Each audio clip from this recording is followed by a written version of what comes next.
Hello everyone, welcome to today's class. In our previous class, we tried to understand about the non-cooperation movement and why non-cooperation movement was called off. And there we have discussed that when non-cooperation movement met with violence, Gandhiji decided to withdraw it. And in August 1922, after the Chauri Chauraha incident, Gandhiji called off the non-cooperation movement.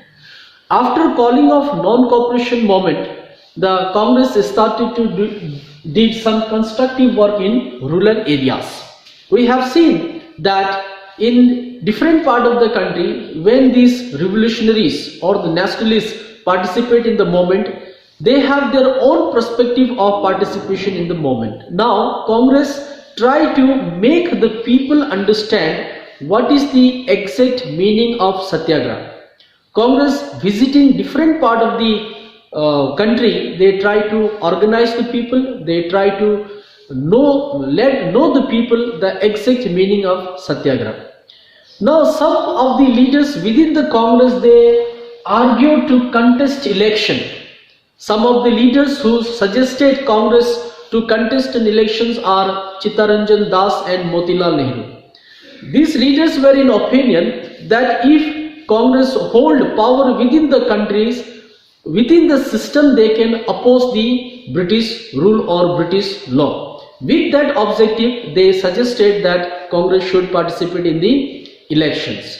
Now, the period from 1922 to 1930 is also saw the rise of extremist nationalists. Do you know, in this phase of the time, there is a huge popularity gained by the Bhagat Singh, okay, with his slogan Inqilab Jindabad. Now Bhagat Singh and his fellow extremist nationalists formed an association which is called as Hindustan Socialist Republican Party, Republican Association. Okay, this association was formed in 1922. There is a saying that the uprisings of the extremists has created such a fear in the mind of colonial ruler. In those days, those British Governor General who were posted to India, they were not willing to come to our country. This was the fear of nationalist extremist among the colonial ruler. And this extremist nationalist has assassinated the soldiers who had given the order of lathi charge to the masses, and this was cause for the death of Lala Lajpat Rai. You will be shocked to know that the extremist has did a bombing in Central Legislature Assembly also to make the diff here. The main intention of extremists is they wanted that this colonial ruler should listen the demand of the Indian nationalists. That's why to make them hear, not with the intention of killing anyone, but to make them hear the demands of Indian nationalists or Indian freedom fighters, the Bhagat Singh and B.K. Datta has dropped a bomb in the Central Legislature Assembly. With this, the propaganda or the perspectives of the extremists were spread all over the country. Now many of the youths who were supporter of Bhagat Singh, they started to join the extremist revolutionaries, right? And within this phase, some more development has happened. Now these developments were the arrival of the Simon Commission. When the pressure has been built among the colonial ruler from both the moderates and the extremists, in 1927, the British government in England thought of sending Simon Commission to India, and the idea was adopted in 1927. In 1928, Simon Commission was sent to India. But when Simon Commission reached to in India, it opposed with the slogan, "Go back Simon." Okay, go back Simon. The reason for boycotting the Simon Commission was what? With the perspective of negotiating the Indian political future framework Simon Commission was sent, but this commission was not headed by a single Indian representatives. This made Congress and the rest of the fellow member of the Congress unhappy. How it would be possible that a commission which was sent to discuss about the political future of India and which is not headed by a single Indians. Now that's why in 1928 when Simon Commission landed in our country, it made with the slogan "Go back Simon." Again, after the Simon Commission, Congress has passed a resolution in 1929 under the presidency of Pandit Nehru. Under the presidency of Pandit Nehru, a resolution was passed by the Congress. And what was that resolution? The resolution was taken that 26th of January 1930, 26th of January 1930 would be celebrated as a Independence Day of the country. Now seeing all this development within the country, the Viceroy Irving willing to negotiate with the Congress, and it assured the Indian to give a dominant status. But with this, Congress was not happy, and to negotiate the matter in the same year 1929, Gandhiji was called for the Round Table Conference in England. Now Round Table Conference was called in England and conference was not successful. It was the failure one, because with what motive the British East India Company or the British government has called Mahatma Gandhi for the Round Table Conference, that was not come to be any fruitful negotiation. When Gandhiji back from London to India, and he again started his famous movement which came to be known as civil disobedience movement. When Round Table Conference was failed one, after coming back to India, Mahatma Gandhi has wrote a letter to Irving. In that letter he made a 11 points demands which was not responded by Irving. It shows that Irving was not willing to negotiate with the Congress and Gandhi, furthermore with the issue of the Congress or the issue of the India's freedom movement. These demands were basically demand of some generalist interest. It was the specific demand of different classes, right from industrialists to peasants. In those days, many of the industrial houses, they were also living under the huge burden of taxes, and they were earning very less profit. Now such demands were placed forward by the Mahatma Gandhi in his letter. He also mentioned the conditions of the peasants and certain reduction in the taxation which colonial ruler has implemented in India after the Forest Act law. Do you know that among these 11-point demands, the most common demand was the abolition of the tax imposed on the salt. So when these demands were cited by Mahatma Gandhi in his letter, Irving did not respond to Gandhi, and afterwards Mahatma Gandhi launched civil disobedience movement. So after the failure of the Round Table Conference, now Gandhiji has launched his famous civil disobedience movement, which is also come to be known as Dandi March, or also called as a Salt March. Gandhiji launched this movement with the 78 volunteers from Sabarmati Ashram. In this march they have to cover 240 miles, which was covered on 24 days. Each day the volunteers of civil disobedience movement, they covered 10 miles, and covering the 10 miles they stayed in the place and they addressed the people. This movement was supported by a large number of the people coming from different sections of the society. They come from different part of the country and they participated in the civil disobedience movement.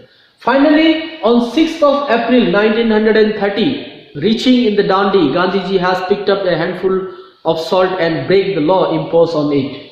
After that, on 5th March 1931, Gandhi-Irwin Pact was signed and Gandhiji was called for the first round table conference. But the member of the Congress has boycotted the first round table conference. Again in December 1931, second round table conference was called by the Irving. Now, in this conference, the Congress has demanded that whoever the political prisoners are in the British jail need to be released by the British officers.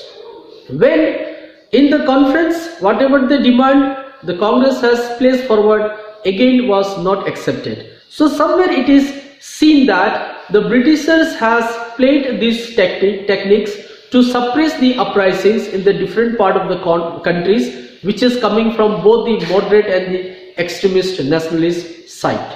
Now, when second round table conference of December 1931 was failed, Mahatma Gandhi back to India and he thought of relaunching the civil disobedience movement.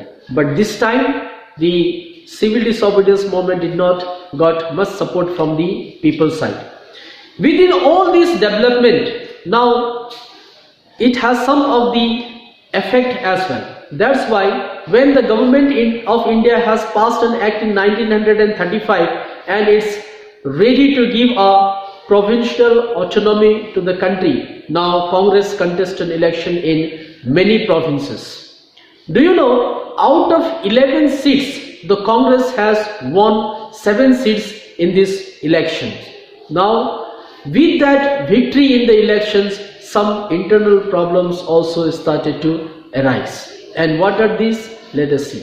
In the previous video, I have told you that Muslim League was formed in 1906 in Dhaka, and after that they have their own propaganda. After this election, now when government of India 1935 Act has assured that some of the provincial dominance to Indians and the Congress, at the time the Muslim League has started to demand a separate country for the Muslims.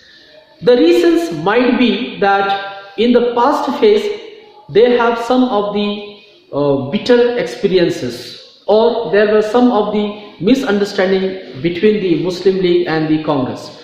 Now Muslim League was willing to contest election with the Congress in the joint venture, which Congress has rejected. Not only that, often the communal clash between Hindus and the Muslims might have given the leaders of Muslim League like Muhammad Ali Jinnah to think that after independence also the Muslim may not counted as a prominent citizen of the country. With this, with these ideas, in the 1940, Muslim League has passed a resolution, and in that resolution they have demanded a separate country for the Muslims. Now, within all this development, once again the Congress has launched another famous movement under the leadership of Gandhi, which is called as Quit India movement. So Quit India movement was launched by Mahatma Gandhi. Again, the ideologies were same. The movement was based on non-violence, ahimsa, and the peace. In this movement, Mahatma Gandhi has given a slogan that is called "Do or Die, Karo ya Maro." The Quit India movement is also popularly known as Bharat Chodo Andolan. Do you know, when Quit India movement was launched by the Gandhiji, once again on the appeal of Gandhi, the people from different sections of the society, they come and they join the movement, and it's converted into a mass movement, right? Now, within the event of Quit India movement, it has seen that in many of the provinces, people set up their own government, right? And in response to that, to crush the movement, some 90,000 people were arrested by the colonial ruler and more than thousands of people were killed. But the movement was so strong. Now the people have exactly understand what is the real meaning of Satyagraha, and all the people from different section of the society, they come with the common objectives, understanding the exact meaning of Satyagraha. Now with the launch of the Quit India movement in 1942, for another 5 years of struggle, the country has finally gained its independence in 1947. But we have some of the bitter experiences as well. The demand of the Muslim League, which they have placed forward after passing the resolution of 1940 for the separate state for the Muslims, has given some of the bitter experiences. Do you know, to negotiate the demand of the Britishers, 3-member group was sent to India, and both the this group was negotiating with both the Muslim League and Congress to negotiate them and to have a peaceful adjustment. But this negotiation was failed, and finally the country was divided into 2 states, that is India and Pakistan.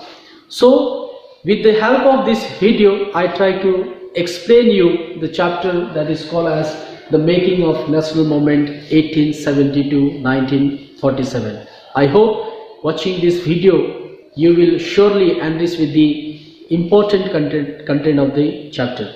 Thank you very much.